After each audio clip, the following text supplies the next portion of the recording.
की लेखिका है सोनिया सैनी। पिछले भाग में आपने देखा कि प्रिया एक जंगल में फंस गई है, जहां से बाहर आने के लिए कोई शक्ति बार बार उससे बलि मांग रही है। इसी घबराहट में प्रिया रिद्धि को धक्का देती है और रिद्धि एक कुल्हाड़ी पर जा गिरती है, जिससे उसकी मौत हो जाती है। अपने सभी दोस्तों को मरा देखकर प्रिया बेहोश हो जाती है। अब आगे कुछ देर बाद होश आया तो पाया अनंत और संभव उसे घेर कर खड़े हैं। संभव ने उसका हाथ थामा हुआ था और अनंत उसका सर सहला रहा था। प्रिया कुछ बोलने को हुई ही थी कि सामने से रिद्धि कटोरी में सूप लेकर वहां आ पहुंची। प्रिया को एक पल के लिए अपनी आंखों पर यकीन नहीं हुआ। रिद्धि को देखकर वो अपना हाथ छुड़ाकर वहां से भागने लगी। लेकिन तुम तो रात को मैंने खुद देखा मेरे ही हाथों से।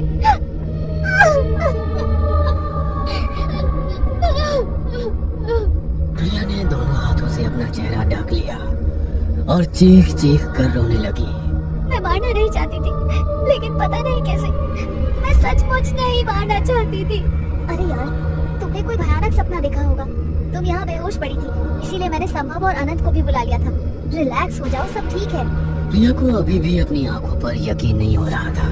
रिद्धि ने कह तो दिया था उसने शायद कोई सपना देखा है, लेकिन उसका दिमाग उस सच को स्वीकार करने के लिए अभी तक तैयार नहीं था। इतवार का दिन था, इसलिए प्रिया की हालत को देखते हुए संभव और अनंत ने भी वहां रुकने का प्रोग्राम बना लिया।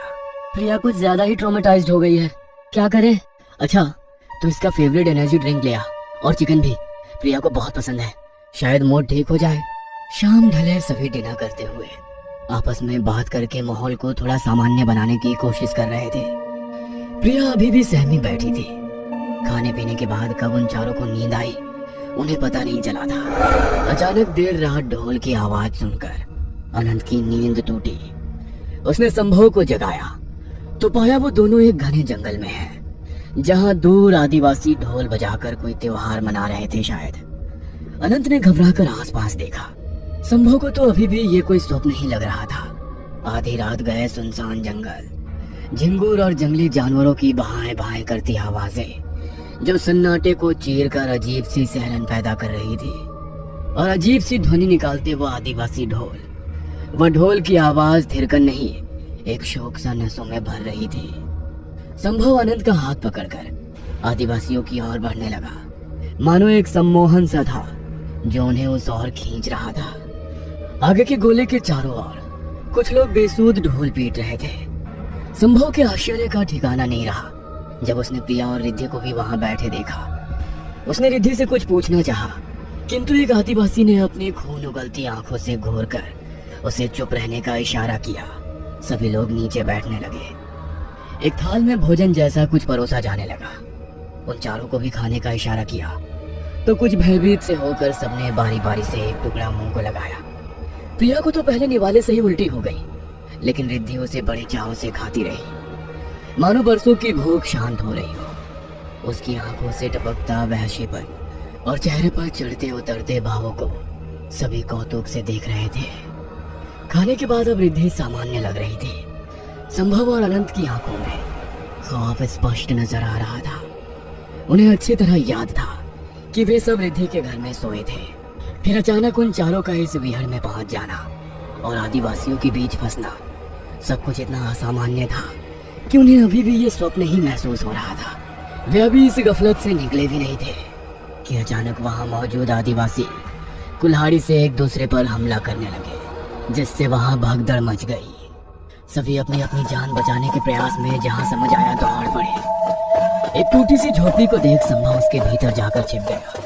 कुछ देर बाद वहां से भयानक आवाजें आने लगी, जैसे कोई जंगली जानवर मांस खा रहा हो। बीच बीच में गुर्राने की आवाज सन्नाटे को चीर देती। संभव पसीने से तरबतर हुआ सहमा हुआ एक कोने में बैठा था। अचानक आवाज उसके निकट आती प्रतीत होने लगी। उसने अपनी आंखें कसकर बंद कर ली।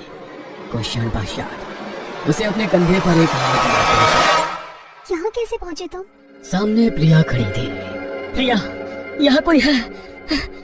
संभव ने इशारे से उसे चुप रहने को कहा। क्या बोल रहे हो? कौन है और कहाँ है? वहाँ झोपड़ी के पीछे की तरफ से किसी जंगली जानवर की आवाज आ रही है। संभव ने डरते हुए कहा। झोपड़ी, होश में आओ संभव, यहाँ कोई जानवर नहीं है। तुम यहाँ हो अपने कमरे में, यहाँ जानवर कैसे आएगा? हुआ क्या है, कुछ बताओगी?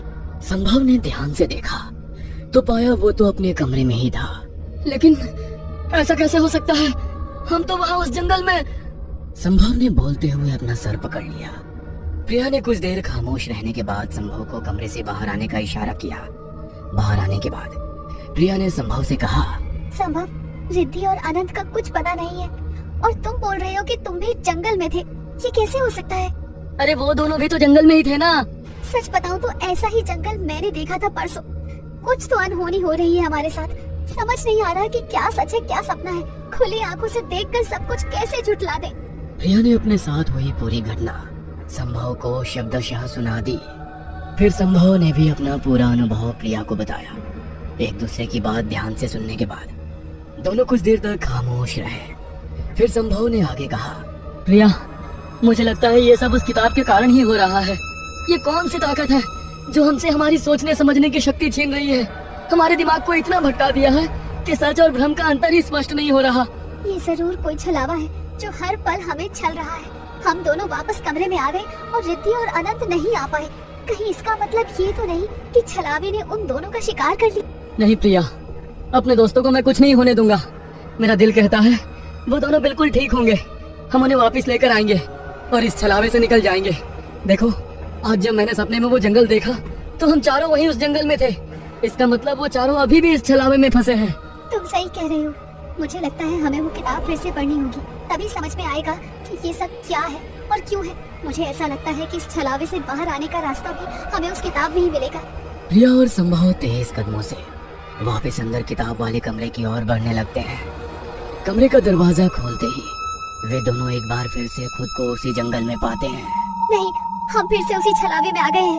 प्रिया घबराकर इधर से उधर भाग रही थी। तभी उसे एक घने पेड़ के पीछे से किसी के रोने की आहट सुनाई देने लगी। ऐसा लग रहा था जैसे कोई छिपकर वहां खड़ा हो। प्रिया दौड़कर पेड़ के पास पहुंच गई। अचानक ये पेड़ की डाल पर से एक आदिवासी जैसा दिखने वाला व्यक्ति उसके ऊपर गिर पड़ा। अचानक हुए इस हमले के कारण प्रिया घबरा गई थी।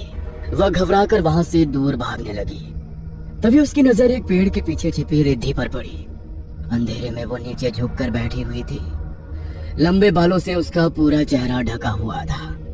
धीमे कदमों से प्रिया उसके पास पहुंची। रिद्धि, ये तुम ही हो ना? यहाँ क्यों बैठी हो? प्रिया की बात सुनकर रिद्धि ने अपना चेहरा ऊपर किया। रिद्धि का चेहरा देखकर प्रिया की चीख निकल गई। रिद्धि के मुंह में मांस का टुकड़ा था और वो किसी इंसानी हाथ को नोच कर खा रही थी। रिद्धि को ऐसे देख प्रिया उल्टी दिशा में अपने कदम बढ़ाने लगती है। रिद्धि अब गुस्से में प्रिया को घूर रही थी और धीमे कदमों से उसकी ओर बढ़ रही थी। रिद्धि, ये क्या कर रही हो? क्या गया है तुम्हें? तुम मेरी रिद्धि नहीं हो सकती। दूर हटो मुझसे। रिद्धि खून से सने मुंह को खोलकर भयानक तरीके से हंसने लगती है। ध्यान से देखो, ये मैं ही हूँ और तुम्हें पता है कि ये हाथ किसका है? तुम्हारे दोस्त अनंत का। प्यारी प्रिया, ऐसी नजरों से मत देखो जैसे तुम कुछ जानती ही नहीं। तुम्हें याद है ना, उसने कहा था कि बलि देनी होगी। जब तक उसे बलि नहीं मिलेगी हम इस छलावे से बाहर नहीं निकल सकते। नहीं, ये नहीं हो सकता। ये सब सच नहीं हो सकता। जरूर ये सब मेरा भ्रम है। ये भ्रम नहीं है। भूल गई? तुमने भी तो चखा था ना जब उन आदिवासियों ने परोसा था तुम्हें। जानती हो क्या था वो? क्या था? तुम्हारा दोस्त अनंत। झूठ है ये सब। अनंत तो उस समय हमारे साथ ही था। अनंत को कुछ नहीं हुआ है। झूठ बोल रही हो तुम। वो सब एक छलावा था। तुम नहीं जानती तुम्हारी आंखों के सामने मौजूद चीजों में से क्या सच है और क्या नहीं। तुम्हें मौका मिला था ना कि तुम यहाँ से निकल सको, लेकिन तुमने वो मौका गवा दिया। लेकिन मैं तुम्हारी तरह मूर्ख नहीं हूँ। मैं यहाँ से निकल कर ही रहूंगी। अगर अपनी जान बचाना चाहती हो तो अभी भी तुम्हारे पास एक और मौका है। संभव की बलि दे दो और मेरे साथ छलावे से बाहर जाने का रास्ता ढूंढ लो। तुम्हारे जैसी हैवान मेरी दोस्त हो ही नहीं सकती। तुम रिद्धि नहीं हो। ये सब मुझे तोड़ने का तरीका है, लेकिन मैं तुम्हारी बातों में नहीं आने वाली। संभव कहाँ हो तुम? संभव। प्रिया, मैं भाग भाग कर थक गया हूँ। मैं कितना भी भागता हूँ घूम फिर कर बार बार यहीं आ जाता हूँ। हम यहाँ से कभी नहीं निकल सकेंगे। ये छलावा हमारा पीछा कभी नहीं छोड़ेगा। संभव हिम्मत से काम लो। मेरी हिम्मत अब जवाब दे गई है प्रिया। मैं इस जंगल की भूल भुलैया में भागते भागते थक गया हूँ।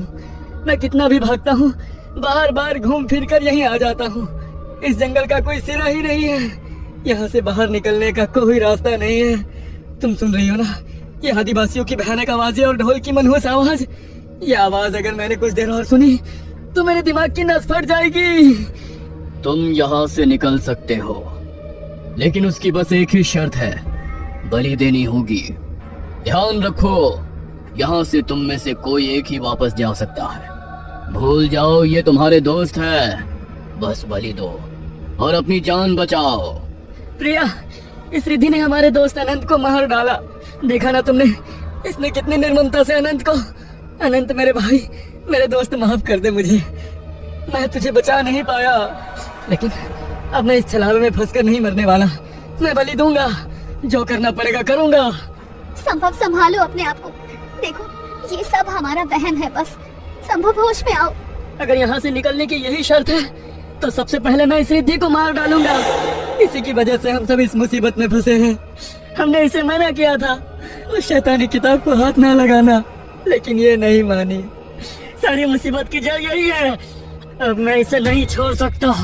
इतना कहकर संभव कुल्हाड़ी उठाकर उसकी ओर लपक पड़ता है और एक ही बार में उसकी गर्दन धड़ से अलग कर देता है। बस एक बलि और, उसके बाद तुम आजाद हो। संभव, ये क्या कर दिया तुमने? रिद्धि दोस्त थी हमारी। हम तो यहाँ उसे बचाने आए थे ना। देखो प्रिया, यहाँ पर सबसे पहले अपनी जान बचाओ। अगर कुछ देर और यहाँ रहोगी तो यह आवाज सुनते सुनते ब्रेन हेमरेज से मर जाओगी। मुझे माफ कर देना, मैं मरना नहीं चाहता, इसलिए मुझे तुम्हारी बलि देनी ही होगी। संभव, देखो, ठंडे दिमाग से सोचो। हम एक नेगेटिव एनर्जी में फंसे हुए हैं और ये हमसे ऐसे ही काम करा रही है जिससे नेगेटिविटी बढ़े, ताकि उसकी ताकत बढ़ती जाए और हम उसकी पकड़ से कभी आजाद ना हो पाए। अपने दोस्तों की बलि देकर हम कभी यहाँ से निकल नहीं सकते। वो सब मुझे नहीं पता, लेकिन अब तुम मरने के लिए तैयार हो जाओ। मैं तुम्हें खुद को मारने नहीं दूंगी। ठीक है, मैं खुद ही अपनी जान दे दूंगी, लेकिन अपने दोस्त के हाथ खून से रंगने नहीं दूंगी तुम्हें। इतना कहकर प्रिया कुल्हाड़ी लेकर अपनी गर्दन पर वार करने लगती है। प्रिया, संभव, उठो। कैसे हो तुम लोग? ठीक तो हो ना? रिद्धि और अनंत कहाँ? रिद्धि और अनंत अब कभी लौट कर नहीं आएंगे। छलावे में फंसकर उनकी मौत हो गई है सर। हमें भी यही लगा था कि हम कभी लौट कर नहीं आ सकेंगे, लेकिन इस छलावे से हम बाहर कैसे निकले? रिद्धि ने मुझे फोन किया था और उस किताब के बारे में काफी कुछ बताया था। आज मैं जब यहाँ रिद्धि से मिलने और वो किताब देखने के लिए आया तो पाया कि दरवाजा अंदर से बंद पड़ा है और मेरे बहुत खटखटाने पर भी कोई भी दरवाजा नहीं खोल रहा। मेरा मन आशंका से भर गया। मैंने तुरंत पड़ोसियों की मदद से ताला तोड़ा और अंदर दाखिल हो गया। अंदर का नजारा और भी हैरान करने वाला था। अंदर पूरा घर खाली पड़ा हुआ था और तुम चारों वहां से नदारद थे। मैं समझ गया कि जरूर ये सब उस किताब के कारण हुआ है, इसलिए मैंने वो किताब खोली और उस शक्ति को कमजोर करने के लिए मंत्र पढ़ने शुरू कर दिए। मंत्र साधना के कुछ देर बाद जब मैंने आंखें खोली तो तुम दोनों बेहोशी की हालत में यहाँ पड़े दिखाई दिए। प्रोफेसर के सही समय पर उन्हें बचा लेने के कारण प्रिया और संभव की जान बच गई थी, लेकिन अपने दोस्तों को खोने के सदमे से वो कभी निकल ही नहीं सके। अपनी रिसर्च छोड़कर वो दोनों वापस अपने घर लौट गए थे। उस शैतानी किताब को प्रोफेसर ने अपने लाइब्रेरी में रख लिया था। सभी उस घटना को भूलने की कोशिश में लगे थे। 8 साल बाद। अरे यार, ये प्रोफेसर की लाइब्रेरी में ये किताबें कैसी हैं? ऐसा करती हूँ, आज रात को इसे पढ़कर देखती हूँ। ये कहानी आपको अच्छी लगी हो तो हमें सब्सक्राइब करें। हमारा इंस्टाग्राम और फेसबुक पेज जरूर फॉलो करें। और हाँ दोस्तों, सब्सक्राइब करना भूलना मत।